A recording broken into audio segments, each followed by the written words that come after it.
Hello students, welcome to EPG Pathshala. I am Dr. Devrat Mishra from Department of Physics and Astrophysics, University of Delhi.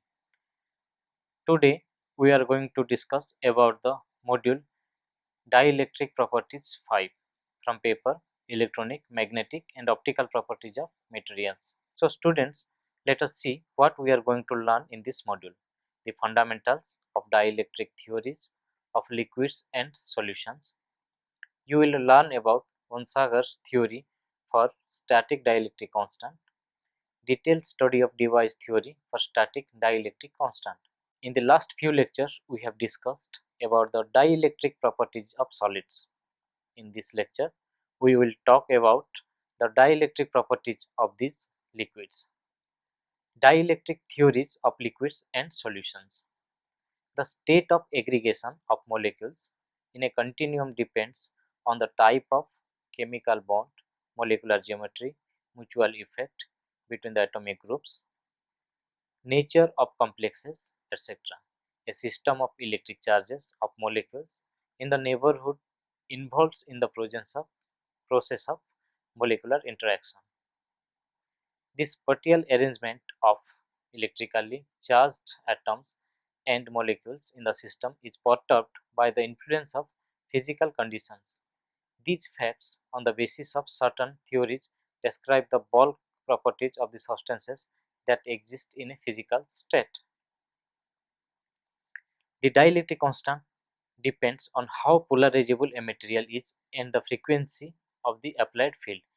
The fall of polarizability is related to the decrease of dielectric constant and occurrence of absorption of electrical energy constituting dielectric dispersion. This behavior is shown by the frequency dependent dielectric laws. The static and dynamic dielectric mechanisms govern the behavior of dipolar liquids and liquid mixtures. Debye found that the phenomenon of dielectric dispersion occurring in liquids containing polar molecules. In general, the aim of proposed theoretical models is to describe the dielectric behavior of liquids by assessing the electric dipole moments and tracing their origin. The dipole moments, either permanent or induced, do depend on the external field and atomic and molecular structure of the dielectric substance. The dipole moment is a characteristic quantity of atomic and molecular polarization. The polarization is found to maintain equilibrium for a constant or a very slowly varying external field. The dielectric constants appropriate to such kind of time independent fields are termed static dielectric with zero or negligible dielectric loss. Device theory for static dielectric constant. The device theory for the static dielectric constant and dipole moment incorporates the Langevin method of finding mean moment and Boltzmann law of distribution of moments about an applied field. A basic relation for the static dielectric constant in the usual notation is epsilon r minus 1 by epsilon r plus 2 is equal to n by 3 epsilon 0 into alpha 0 plus mu square by 3 kt.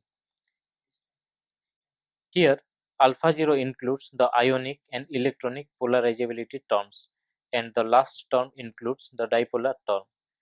This relation, when mu is equal to 0, is reduced to the well-known Clausius-Mosotty equation for the optical refraction, n square minus 1 divided by n square plus 2 is equal to n alpha by 3 epsilon 0 for non-polar materials. A little difference, if any, between epsilon r minus 1 by epsilon r plus 2 and n square minus 1 by n square plus 2 is due to the atomic polarization. This equation is extremely valid for gases, non-polar liquids and solids, but not for dense liquids, as it fails to reproduce the static dielectric constant. However, the dipole moment calculations from the static dielectric data show that the Debye equation holds good approximately to dilute solution, but not so to polar liquids. The inadequacy of equation 1 for polar liquids is due to the neglect of Lorentz inner field and local directional forces exerted by the neighboring molecules. In order to overcome the inadequacy, Lars Onsager suggested a better approximation by taking into account the internal field due to long-range interactions and improved the treatment. Onsager's theory for static dielectric constant. The Debye theory is satisfactory for gases, vapors, or polar liquids and dilute solutions of polar substances in non-polar solvents. For pure polar liquids, the value of mu calculated from Debye equation does not agree with the dipole moments calculated from measurements on the vapor phase where the Debye equation is known to apply. Onsager attributed these difficulties to the inaccuracy caused by neglecting the reaction field. The field which acts upon a molecule in a polarized dielectric may be decomposed into a cavity field and a reaction field which is proportional to the total electric moment and depends on the instantaneous orientation of the molecule. The mean orientation of a molecule is determined by the orienting force couple exerted by the cavity field upon the electric moment of the molecule. The approach of Debye, though a major step in the development of dielectric theory, is equivalent to the assumption that the effective orienting field equals the average cavity field plus the reaction field.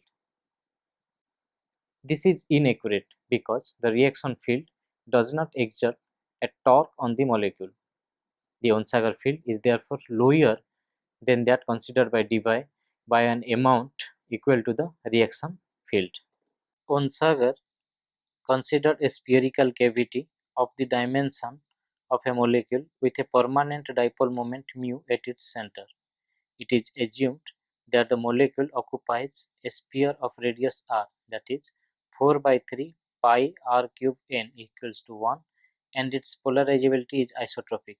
The field acting on a molecule is made up of three components. 1. The externally applied field E along z direction. Second, a field due to the polarization of the dielectric. Third, a reaction field R due to the dipole moment mu of the molecule itself. The three components combined together give rise to the Lorentz field E local, which was shown to be E local is equal to E plus P by 3 epsilon 0, and we know that E local is equal to E plus 3 epsilon 0 into epsilon r minus 1 divided by 3 epsilon 0. So, E local is equal to E into epsilon r plus 2 by 3. The reaction field of a dipole in the center of a dielectric sphere is given by r is equal to 2 into epsilon r1 minus epsilon r2 divided by 4 pi epsilon 0 epsilon r2 into r square into 2 epsilon r2 plus epsilon r1 into mu, in which epsilon r1 and epsilon r2 are the dielectric constants of the medium outside and inside the sphere. For a cavity, epsilon r2 is equal to 1, and omitting the suffix for the other dielectric constant, we obtain capital R is equal to 1 by 4 pi epsilon 0, 2 into epsilon r minus 1 divided by 2 epsilon r plus 1 into mu by r cube. All the quantities on the right side of this equation are constants, and we can make the substitution. R is equal to f into mu, in which f is equal to 1 by 4 pi epsilon 0 r cube into 2 epsilon r minus 1 divided by 2 epsilon r plus 1. The reaction field equation is derived by assuming that the dipole was rigid, that is, its dipole moment was constant. This is only an approximation because the reaction field increases the dipole moment, the increase being alpha r. This in turn will increase the reaction field to Rn, and equation 6 will be modified as Rm is equal to F into mu plus alpha Rm, where alpha is the polarizability of the molecule. Therefore, Rm is equal to F by 1 minus F alpha into mu. Substituting the value of F from equation 6, then we have Rm is equal to 1 by 4 pi epsilon 0 R cube into 2 into epsilon R minus 1 divided by 2 epsilon R plus 1 minus 2 alpha into epsilon R minus 1 into mu. From Lorentz equation, to put the value of alpha is equal to 3 epsilon 0 by n square minus 1 divided by n square plus 2. We further note that 4 by 3 pi r cube capital N is equal to 1.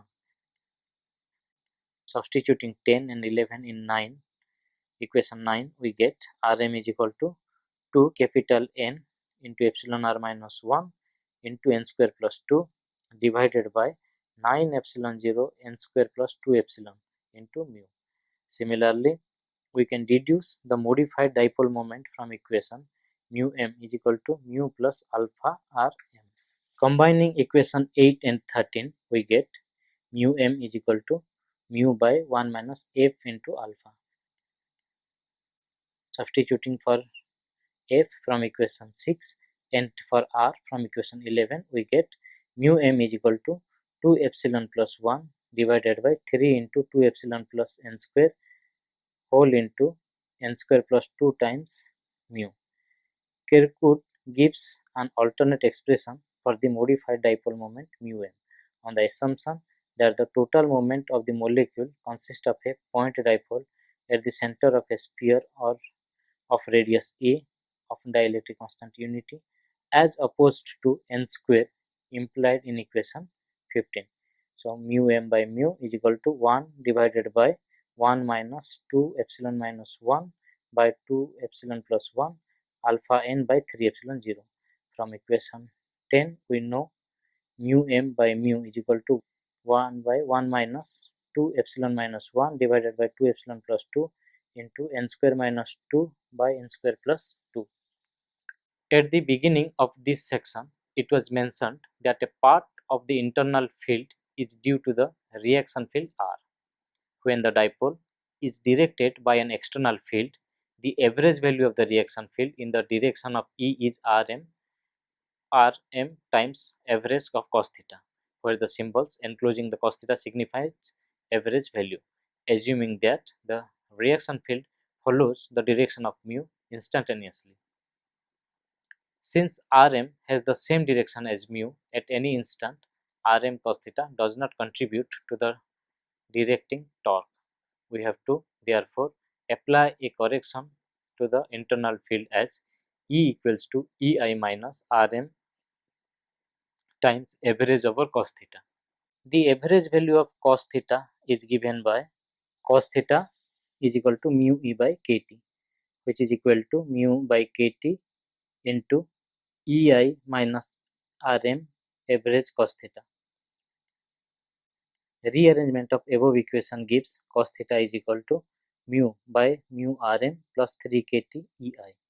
In this case, equation 1 becomes r minus 1 divided by epsilon r plus 2 is equal to n by 3 epsilon 0 into alpha 0 plus mu square by 3 kt plus mu Rm.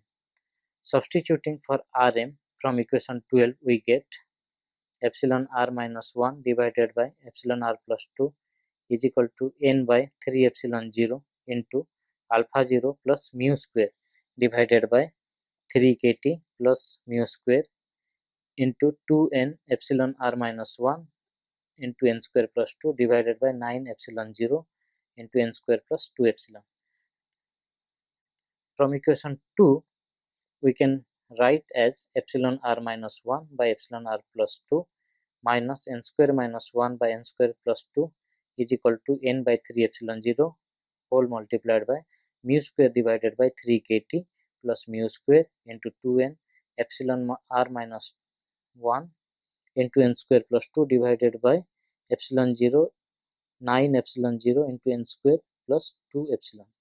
After so much algebra to obtain the relation between epsilon and mu, one Sager derives this expression as n mu square by 9 epsilon 0 kt is equal to epsilon r minus n square into 2 epsilon r plus n square divided by n square plus 2 whole square, which leads to epsilon r minus 1 divided by epsilon r plus 2 minus n square minus 1 divided by n square plus 2 is equal to n mu square by 3 epsilon 0 kt into epsilon r n square plus 2 divided by n square plus 2 epsilon r into epsilon r plus 2. We note here that the left side of equation 22 is not 0 because the relationship epsilon r is equal to n square does not hold true for polar substances at steady fields. We may approximate equation 22 with regard to specific conditions as follows. Number 1. For non-polar materials, mu 0 is equal to 0, we then obtain epsilon r minus 1 by epsilon r plus 2 is equal to n square minus 1 divided by n square plus 2, which is the Lorentz relation. For polar gases at low pressures, the following approximations apply. Epsilon r is equal to 1 and epsilon r minus 1 is very less than 1, n square minus 1 is very less than 1, and n square plus 2 is approximately equal to 3. So from 22 we get epsilon r minus 1 is equal to n mu square by 3 epsilon 0 kt, which is the Debye equation for polar gases. If we view the Onsager's equation 22 as a correction to the Debye equation, then it is of interest to calculate the magnitude of the modified reaction field Rm and the modified dipole moment μm. Table 1 gives the appropriate data and the calculated values. Rm has a magnitude of the order of 109 volt per meter. To obtain the significance of this field, we compare the electric field that exists due to the dipole along its axis and along the perpendicular to the axis. The potential due to a dipole at a point with coordinates r theta as phi r theta is equal to 1 by 4 pi epsilon 0 mu cos theta divided by r square. The field due to the dipole has two components given by Er is equal to minus d phi by dr r cap and d theta is equal to minus 1 by r d phi by dr theta cap. The field on the axis of a dipole is therefore Er0 is equal to mu by 2 epsilon 0 r cube. The field perpendicular to the axis is mu by 4 pi epsilon 0 r cube. For a dipole of moment 1d, the two fields at a distance of r is equal to 50 nanometer are 500 megavolt per meter and E is equal to 250 megavolt per meter. Comparing these values with Rm, we find that the latter is 10 to 20 times larger, making a significant difference to the calculation of the dipole field. For the effective increase in the dipole moment, the ratio mu m by mu is between 25 to 50%. The Onsager's equation 22 may be used to determine whether a polar monomer contributes all of its dipole moment to the polarization of the polymer. This will be true if the dipole moment of the polymer is higher than that of the monomer. The monomer of polyvinyl acetate is polar. The major dielectric constant at 55 degrees centigrade is epsilon s is equal to 9.5, epsilon infinity is equal to n square is equal to 2, molecular weight is equal to 86 gram per mole. In the case of a polymer, equation 22 may be rewritten as mu square is equal to 9 epsilon 0 kt epsilon s minus epsilon infinity into 2 epsilon s plus epsilon infinity into molecular weight divided by rho Na epsilon s into epsilon infinity plus 2 whole square, in which Na is the Avogadro number, Mw is the molecular weight of the monomer, and rho the T to the power 5 density of the polymer. Collecting the values like epsilon s is equal to 9.5, E infinity is equal to temperature is equal to 328 Kelvin, K is equal to 1.38 into 10 to the power 23 joule per Kelvin, rho is equal to 1100 kg per meter cube, Na is equal to 6.03 into 10 to the power 23. Equation 22 gives mu is equal to 2.1 d. Since the monomer has a dipole moment of 1.79 d, the monomer contributes 100% to the polarization. So students, let us summarize what we have learned in this module. The fundamentals of dielectric theories of liquids in solution, and you learnt about Onsager's theory for static dielectric constant and the detailed study of Debye's theory for static dielectric constant. Thank you.